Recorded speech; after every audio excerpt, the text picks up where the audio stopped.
KPM.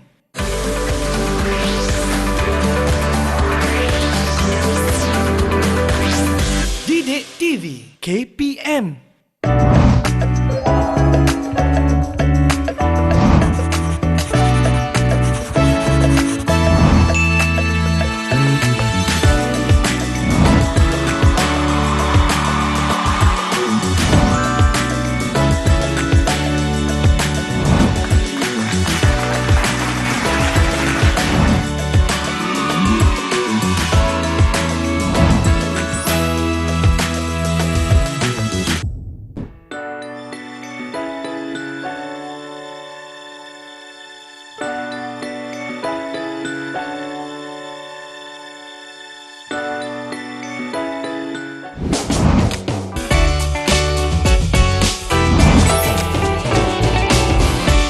Assalamualaikum dan salam sejahtera semua. Apa khabar? Anda sedang menonton kaunseling di Didik TV KPM bersama saya Syamira Nazir. Di mana pada episod kali ini kita akan berbincang tentang tajuk buli murid baharu. Dan memang tak dapat dinafikan lagi, masalah buli ini kerap dan sering berlaku. Malahan semakin berleluasa di kalangan murid-murid di sekolah. Dan hari ini kita nak minta pendapat dan juga sedikit cadangan daripada Cikgu Muiz Rusli, seorang guru bimbingan dan kaunseling dari SMK Sungai Besar Selangor tentang masalah ini. Assalamualaikum Cikgu. Waalaikumsalam warahmatullahi wabarakatuh, Mira. Apa khabar Cikgu? Sihat, Alhamdulillah. Mira sihat ke? Sihat juga Cikgu. Alhamdulillah. Nampak ceria hari ni. Cikgu, petang sama juga. Segak berbaju batik. Batik hari ni. Baik Cikgu, hari ni tajuk kita ialah buli murid baharu. Tetapi sebelum kita kupas dengan lebih mendalam lagi tentang tajuk ini, kita ada terima satu panggilan telefon dari seorang murid yang ingin berkongsikan tentang masalah ini. Jom kita dengarkan terlebih dahulu. Assalamualaikum.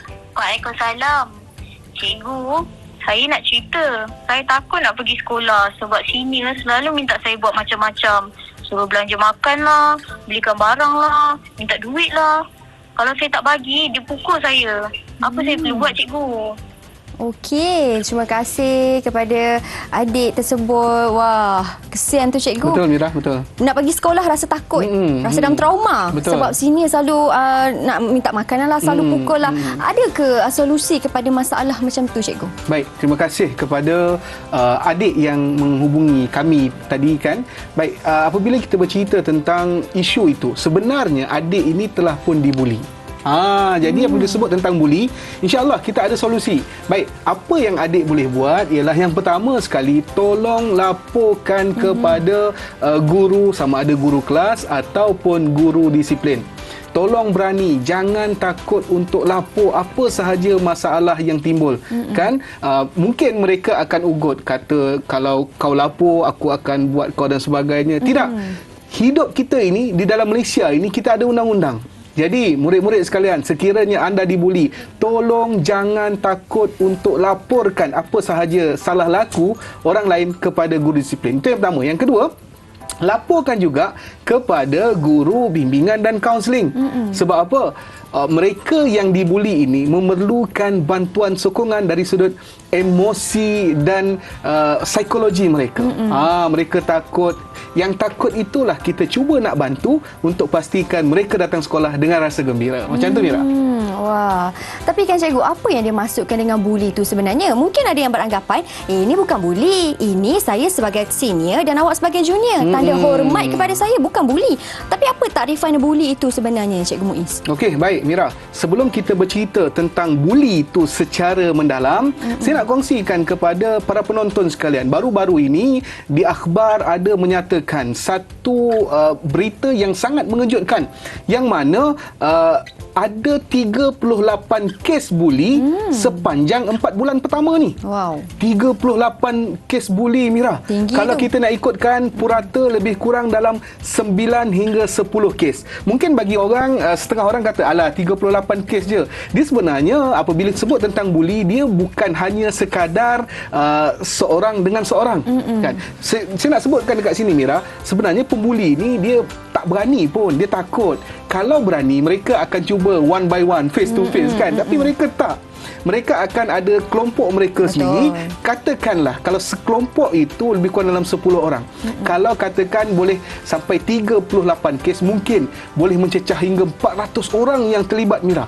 Itu adalah satu isu yang sangat besar yang melibatkan murid-murid. Malah mereka yang orang kata apa, menjadi mangsa akan mengalami trauma.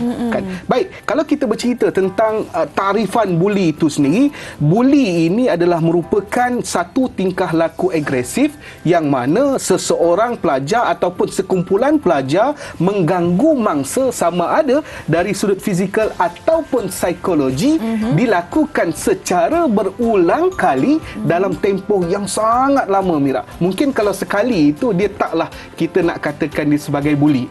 Mungkin orang kata apa, nak minta tolong dan sebagainya. Tetapi bila berlaku dalam keadaan yang lama, kan, berulang-ulang, maka kita boleh katakan kes itu sebagai satu kes buli. Mungkin kita boleh sentuh sikit berkenaan dengan buli ni juga kita boleh sebut sebagai satu kuasa yang dia nak tunjuk dia kuat, dia cuba untuk menunjukkan kuasa dia kepada orang yang lemah. Itu juga kita sebut sebagai kes buli. Bukan hanya sekadar fizikal, tetapi perkataan, psikologi dan sebagainya. Dan macam Cikgu Muiz sentuh tadi, rata-rata buli ini mereka ada tim. Dia Betul. team up. Betul.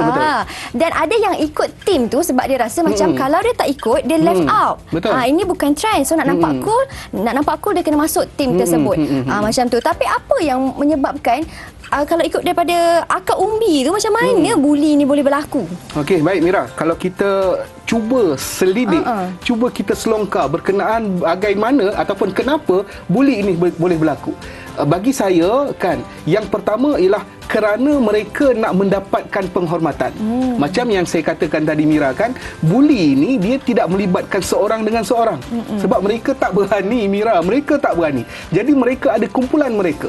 Dan apabila mereka ada kumpulan, mereka nak tunjukkan yang mereka ni sebenarnya berkuasa. Aku ni kuat, aku ni hebat, aku ni senior, aku ni pelajar lama, aku nak tunjukkan dekat kau yang aku ni kuat, jadi aku buli kau. Itu yang pertama, Mira. Yang kedua ialah mereka ingin menutup kelemahan diri.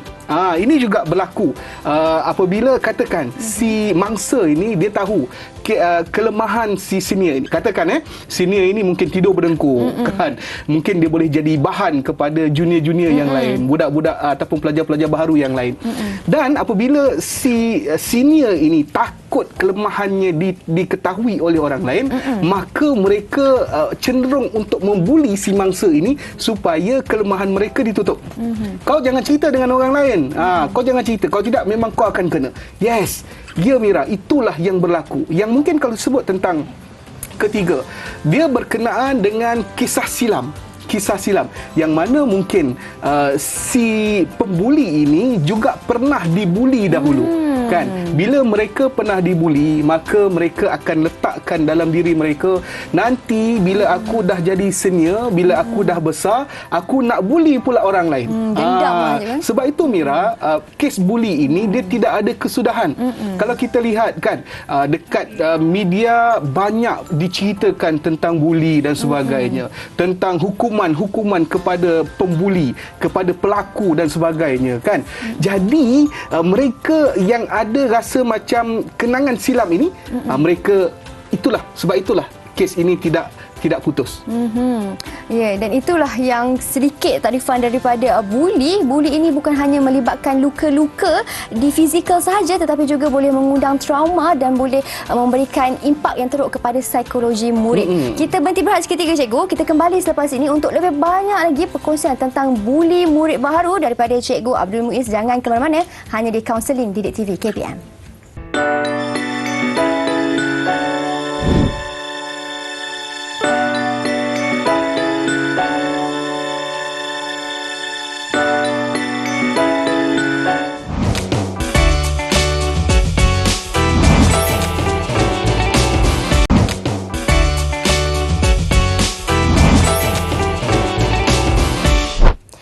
Baik, kembali kita dalam kaunseling di Didik TV KPM. Masih lagi bersama dengan Mira, seorang guru kaunseling yang sangat hebat pengalamannya, Cikgu Muiz, dengan tagline yang cukup terkenal, Padu. Di mana pada segmen ini perkongsiannya tentang jenis, kesan dan cara mengatasi buli. Dan cikgu, kalau untuk buli ini, adakah buli fizikal itu sahaja dikira buli ataupun kalau kita pandang orang atas bawah macam ni pun dah dikira buli? Baik Mira. Sebelum saya menyentuh tentang apa yang Mira sebut tu, saya nak bagi tahu dia ada dua jenis kelompok pembuli. Yang pertama ialah pembuli yang datang daripada akibat daripada masalah keluarga. Mak ayah bergaduh di rumah dan sebagainya, kemudian dia rasa stres, bila dia keluar ke lapangan, dia nak tunjukkan yang dia kuasa, kemudian dia nak bagi tahu, dia nak riliskan dia punya stres itu dengan cara dia membuli. Itu yang pertama. Yang kedua, kelompok pembuli ini ialah mereka yang cuba mengganggu orang yang di luar daripada kelompok mereka. Sebab macam yang saya nak sebutkan ni ialah pembuli ini dia sebenarnya tak berani. Mereka ada kumpulan dan di situlah mereka rasa mereka hebat. Okey, baik. Apabila kita bercerita tentang jenis-jenis buli, baik Mira sebut tentang fizikal kan, tentang psikologi dan sebagainya. Saya nak kongsikan kepada para penonton sekalian 5 jenis buli. Yang pertama, buli fizikal. Yang kedua, buli bahasa. Yang ketiga, buli isyarat. Yang ketiga, peras ugut. Dan yang kelima, buli perhubungan. Okey, buli fizikal ni macam mana? Buli fizikal ialah sebagai contoh macam dia pukul, kan, dia tendang, lempang dan sebagainya. Dan buli fizikal ini akan membuatkan wujudnya kesan-kesan yang boleh nampak di mata. Contohnya tangan lebam, muka lebam dan sebagainya lah. Kemudian dari sudut buli bahasa pula, dia menggelar kan seseorang itu dengan nama yang dia tak suka, kan, ataupun dia ketawa akibat daripada mungkin sedikit salah, dia ketawa dan jadi bahan pula kepada kawan-kawan yang lain, dan juga mungkin dia menjadi bercerita tentang resis dan sebagainya. Itu juga boleh kita katakan sebagai buli. Selagi mana si mangsa itu dia terasa hati dan dia mengganggu perasaan si mangsa, maka kita boleh katakan dia sebagai satu kes buli. Yang ketiga, buli isyarat. Contohnya macam dia tunjuk penumbuk, kan, dia tunjuk isyarat jari, kemudian dia jeling mata sehingga kan orang rasa takut nak datang ke sekolah, takut untuk orang kata apa, untuk terlibat dengan apa-apa aktiviti. Itu juga mungkin kita boleh sebut sebagai buli. Kemudian peras ugut, macam yang Mira sebut kan, minta wang, kemudian dia ambil makanan, kemudian dia suruh gosok baju, kemudian dia suruh basuh baju, buat kerja sekolah. Sekali okey Mira, kan, tetapi bila dia berulang-ulang kali dalam satu tempoh masa yang lama, maka kita boleh katakan itu sebagai satu kes buli. Dan yang terakhir ialah buli perhubungan. Buli perhubungan ini juga memberi kesan psikologi yang sangat mendalam. Sebagai contoh, mungkin di sekolah rendah kita biasa dengar, cikgu dia tak nak kawan dengan saya. Tetapi di sekolah menengah pun ada Mira. Cikgu dia tak nak kawan dengan saya. Tak nak kawan dengan saya itu sebenarnya dia memberi kesan yang sangat mendalam. Sebagai contoh, apabila dia dipulaukan oleh kawan-kawan dia, diletakkan di satu sudut hujung kelas, kan, kemudian bagnya diambil, kemudian disorokkan, kasutnya disorokkan dan sebagainya. Itu memberi kesan yang sangat mendalam dari sudut psikologi mangsa yang dibuli. Itulah dia antara jenis-jenis buli yang mungkin boleh saya kongsikan kepada Mira. Dan mungkin mangsa boleh menjadi trauma dan mangsa boleh rasa macam adakah dia tak cukup bagus untuk berkawan, dia rasa kecil, keyakinan dirinya semakin berkurang dan banyak lagi impak-impak dan kesan negatif yang mangsa boleh dapati daripada buli ini. Itu kesan secara orang kata dalaman. Bagaimana pula kesan lain bagi mangsa buli ini, cikgu? Okey, baik Mira, bila sebut tentang kesan buli, kita boleh sebut berkenaan dengan kesan jangka pendek dan mungkin juga kesan jangka panjang. Kesan jangka pendek itu macam mana? Katakan dia dipukul, ditendang, dilempang, ditumbuk dan sebagainya, dia akan wujudnya kesan lebam di tangan, di seluruh tubuh lah. Itu adalah kesan jangka pendek. Dan juga mungkin si mangsa ini akan rasa macam dia tidak lagi berguna, orang tak nak kawan dengan dia dan macam-macam lagi. Itu adalah kesan jangka pendek. Tetapi kalau kita nak lihat pula dari sudut kesan jangka panjang, apa perkara yang mungkin boleh berlaku ialah penurunan akademik mereka, kan, mungkin dia dipulau oleh kawan-kawan, jadi dia akan terasa hati, jadi akademik mereka akan jatuh secara mendadak. Kemudian wujud juga pemberontakan antara si mangsa ini kan. Betul. Mangsa ni rasa macam dia konsep bully ni dia macam MLM. Dari atas bully yang bawah bully. Contohnya macam kalau saya kena bully, saya balik rumah saya akan bully pula adik-adik saya. Konsepnya macam tu. Jadi dia akan wujudnya pemberontakan, kan, ketidakselesaan dalam diri dia. Ibarat menjadi satu budaya, cikgu, betul, bullying di Mira, sekolah. betul. Dan itu yang kita nak cuba elakkan. Ya, betul. Dan kalau kita dapat lihat pula kan, mereka akan cuba menyisih diri mereka daripada kawan-kawan yang lain. Yalah, siapa nak kawan dengan aku? Kan aku ni orang yang tak berguna. Dia dah label diri dia dengan perkara-perkara yang tak baik, perkara yang tak elok. Kemudian dia tak nak pergi ke sekolah, kan, dia ada mimpi ngeri, dia takut mimpi-mimpi itu mengganggu diri dia, dan silap-silap, Mira, kita minta dijauhkan. Kalau berlarutan, dia boleh memberi, orang kata apa, sampai ke tahap Tekanan. depression, dan mungkin juga boleh sampai ke bunuh diri. Dan mungkin saya boleh sentuh sikit mengenai keganasan mulut. Kalau kita nak bercerita tentang antara keganasan mulut, kan, dengan keganasan fizikal, sebenarnya keganasan mulut itu jauh memberi kesan yang sangat mendalam berbanding dengan kesan fizikal. Kalau dipukul mungkin sakitnya sekejap sahaja, lebamnya 2-3 hari akan hilang. Tetapi apabila kita bercakap, kita memberi lontaran, kutukan, hinaan, cacian, kesannya sangat panjang. Sebagai contoh, kalaulah dikatakan si mangsa ini kata yang mudah, mungkin badannya besar, kita gelarkan gemuk dan sebagainya. Walaupun hanya sekadar kita hembuskan senafas, kau gemuk. Tetapi kesannya ialah aku gemuk, aku tak cantik, aku kulit gelap dan sebagainya. Kesannya itu, Mira, sangat mendalam. Nak membina ataupun menaikkan semula semangat dia, jati diri dia untuk supaya dia tidak menyalahkan diri dia, sebenarnya sangat susah, Mira. Sebab itu kesan psikologi, kesan bully dari sudut psikologi itu jauh lebih parah daripada kesan bully fizikal. Jadi murid-murid sekalian, tolong, tak kiralah dari sudut perkataan, dari sudut keganasan, tolong jangan jadi pembuli. Tolong jangan jadi pembuli. Dan saya tertarik dengan kata cikgu tadi, bahawa lidah ni sebenarnya, kalau pepatah Arab ada mengatakan, walaupun lidah itu kecil, tidak bertulang, tetapi kalau tersalah cakap, pedihnya ibarat pedang yang boleh menghiris. Jadi kita berhenti berehat seketika, cikgu.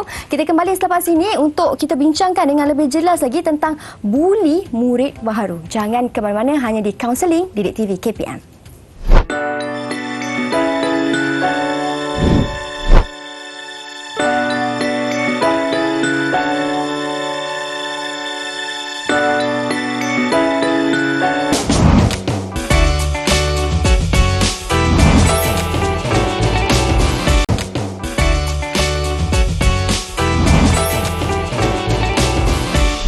Baik, kembali kita dalam Counselling di Didik TV KPM dengan tajuk yang kita kupaskan pada hari ini, bully murid baru.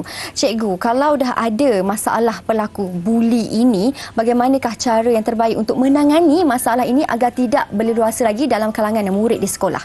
Baik, terima kasih, Mira. Baik, kepada murid-murid yang menjadi mangsa buli, yang pertama sekali, tolong jadi seorang pemberani. Tolong jadi berani. Jangan kita sorokkan isu-isu buli ini kepada orang lain. Kan, kalau tidak ditangani segera, maka masalah buli ini akan terus berlarutan. Si pembuli ini akan bermaharaja lela. Kerana apa? Kerana mereka tahu yang si mangsa ini akan tak berani nak buat laporan. Jadi tolong laporkan kepada guru disiplin. Kalau takut nak berjumpa dengan guru disiplin, boleh berjumpa dengan guru kelas masing-masing. Itu yang pertama. Yang kedua, tolong berjumpa dengan guru bimbingan dan kaunseling. Kerana apa? Kerana mereka yang dibuli ini akan mengalami gangguan dari sudut psikologi. Betul. Jadi murid-murid sekalian, apabila anda mengalami gangguan dari sudut psikologi, anda perlu bantuan daripada guru bimbingan dan kaunseling untuk mengatasi masalah tersebut. Seterusnya, jika isu ini masih lagi berlarutan, tolong bagi tahu dengan mak ayah supaya mak ayah boleh uruskan dekat sekolah. Baik, kepada pembuli-pembuli yang berada di luar sana, tolonglah hentikan perbuatan buli ini. Kerana apa? Kerana kita risau. Mungkin niat kita pada awalnya hanya untuk bergurau. Betul. Kita takut nanti dia akan menjadi isu yang lebih besar. Kan, sebagai contoh, kalau boleh kita recap balik kan, apa yang telah berlaku kepada arwah Zulfarhan di UPNM, kemudian arwah Farid di SMA Datuk Kelana Petra Makmur. Akhirnya mereka mati akibat dari dibuli. Dan yang paling sedih ialah mereka pembuli ini mungkin orang yang hebat, orang yang pandai, akhirnya terpaksa merengkuk dalam penjara. Gelap masa depan, betul, cikgu. Mira, betul. Daripada awalnya suka-suka sahaja, akhirnya mengundang binasa. Dan cikgu, tanggungjawab ibu bapa dan juga guru, bahkan masyarakat sendiri dalam menangani masalah buli ini. Baik, saya nak sentuh berkenaan dengan tanggungjawab ibu bapa dulu kan. Ibu bapa, tolong saya nak kongsikan akronim TRUST, TRUST. TRUST, pertama sekali time. Tolong bagi masa kepada anak-anak. Tolong bagi masa kepada anak-anak. Kadang-kadang kita ni tak ada masa pun untuk anak-anak kan. Bila anak-anak datang jumpa kita, tunjukkan sesuatu, kita kata, oh ya, baik, okey. Kejap lagi mama tengok dan sebagainya. Tolong ibu-ibu, ayah-ayah, para penonton yang bersama-sama dengan saya pada hari ini, tolong berikan masa kepada anak-anak anda. Yang kedua, respect, hormati apa sahaja keputusan yang baik daripada anak-anak kan, apa sahaja pandangan, pegangan mereka, asalkan tidak menyalahi undang-undang, asalkan tidak menyalahi tuntutan agama, maka tolong hormati mereka, beri peluang mereka untuk buat keputusan dan sebagainya. Seterusnya, unconditional love. Tolong bagi kasih sayang yang tidak berbelah bagi kepada anak-anak. Kita ni sebagai orang Melayu, sebagai rakyat Malaysia, anak tetap anak. Walaupun seburuk mana pun anak itu, kita tetap akan menyayangi anak kita. Jadi ibu-ibu, ayah-ayah, tolong sayangi anak-anak kita dengan kasih sayang tanpa syarat. Walaupun anak-anak ini mungkin terlibat dengan kes-kes yang besar di luar sana, kes-kes di sekolah. Kerana apa? Kerana kasih sayang itu mampu memadam api kemarahan anak-anak. Kemudian S, sensitif dengan perubahan yang berlaku. Ibu-ibu, ayah-ayah, tak kiralah sama ada anak-anak itu menjadi mangsa ataupun menjadi pembuli, kita akan nampak perubahan kepada anak-anak itu. Jadi tolong sensitif dengan setiap perubahan yang berlaku. Katakan kalau anak tak nak pergi ke sekolah, sehari, 2 hari tak nak pergi ke sekolah mungkin okey. Tetapi kalau dah melarat sampai seminggu tak nak ke sekolah, nak pergi sekolah menangis dan sebagainya, mungkin berlakunya perkara yang kita tak tahu. Betul. Kan? Jadi tolong sensitif dengan setiap perubahan yang berlaku. Dan last sekali, akhir sekali, touch. Touch tu ialah kita sentuh anak-anak kita, tuan-tuan dan puan. Baik, apabila kita bercerita tentang sentuhan ini bukan hanya sekadar Mira, apa khabar Mira, tidak. Anak-anak ini perlukan 3P, penerimaan, persetujuan dan penghargaan. Jika 3P ini tidak dapat daripada ibu ayah, mereka akan cari 3P ini daripada kawan-kawan. Kalau kawan-kawan itu baik, kalau kawan-kawan itu bagus, insya-Allah kita tak risau kerana hasilnya juga mungkin akan bagus. Cuma kita risau ialah apabila katakan kalau 3P ini mereka dapat daripada kawan-kawan yang mungkin tak baik. Kata, aku ada masalah. Jomlah, kau kena sebatang dulu kan. Kita mungkin dia akan riliskan masalah kita. Tidak. Itu yang kita risau. Betul. Tolong berikan sentuhan yang terbaik untuk anak-anak, sentuhan kasih sayang. Mungkin saya boleh ulang balik. Yang pertama, time, masa. Yang kedua, R, respect. Yang ketiga, U, unconditional love. Keempat, sensitif. Dan yang kelima ialah touch, sentuhan. Begitulah Mira. Ya, itu daripada sudut ibu bapa. Bagaimana pula daripada sudut guru? Sebagai guru, kita kena pastikanlah kan yang tidak berlakunya kes buli di sekolah. Walaupun murid itu hanya sekadar melaporkan, bagi kita alah setakat tak nak kawan, apalah sangat kan. Yalah, dah dewasa kot kan. Budak-budak murid-murid tingkatan 3, tingkatan 4 tak nak kawan, mungkin bagi kita alah biasalah. Tetapi tidak Mira, kita ambil isu itu sebagai isu yang mendalam, kerana macam yang saya sebutkan, kalaulah mereka tak nak kawan dan sebagainya, dia akan memberi kesan psikologi yang mendalam kepada murid itu. Jadi guru-guru saya minta tolong kalau murid-murid lapor kepada kita mengenai kes buli, tolong ambil sebagai satu perkara yang sangat penting. Ya, dan last sekali cikgu, daripada sudut pandang masyarakat yang berada di sekeliling ini, bagaimanakah cara mereka untuk sama-sama menangani masalah buli? Okey, kalau dulu kita selalu sebut jangan jaga tepi kain orang. Tetapi sekarang tidak, Mira. Kita kena ambil tahu jiran kita, depan, belakang dan kawasan persekitaran kejiranan kita itulah kan. Kalau kita lihat anak-anak mungkin melepak di satu sudut yang mungkin mencurigakan, kita kena ambil tahu dan kita laporkan kepada mak ayah si murid itulah kan. Jangan kita kata tak apalah, itu anak orang, jangan kita ambil buat tak tahu je kan, asalkan kita jaga anak kita. Tidak, sebab kita hidup dalam bermasyarakat. Betul. Maka kita kena jaga juga, walaupun jangan dijaga diselak kain orang lain, tetapi dalam sudut bermasyarakat kita kena jaga juga. Betul. Apa yang berlaku di sekeliling Ya, kita. kita kena syakna lah Betul, dengan apa yang betul. berlaku di sekeliling kita. Baik cikgu, sedikit rumusan tentang tajuk kita pada hari ini, buli murid baru. Baik, kepada murid-murid sekalian, tolong berani bersuara, jangan pendamkan segala masalah. Kita ada banyak saluran. Kita boleh berjumpa dengan guru disiplin, guru kelas, guru bimbingan dan kaunseling, ataupun kita boleh jumpa terus kepada pengetua mahupun guru besar.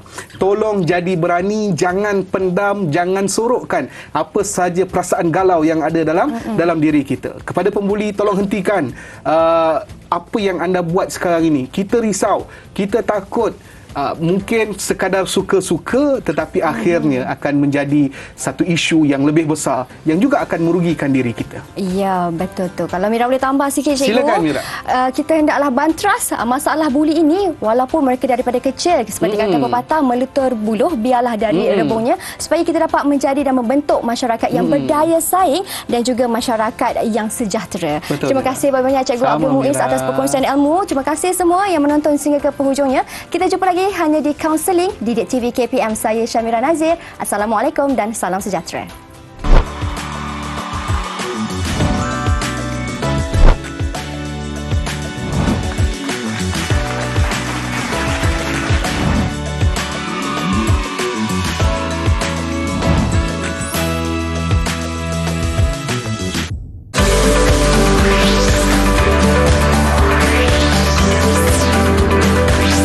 Didik TV KPM.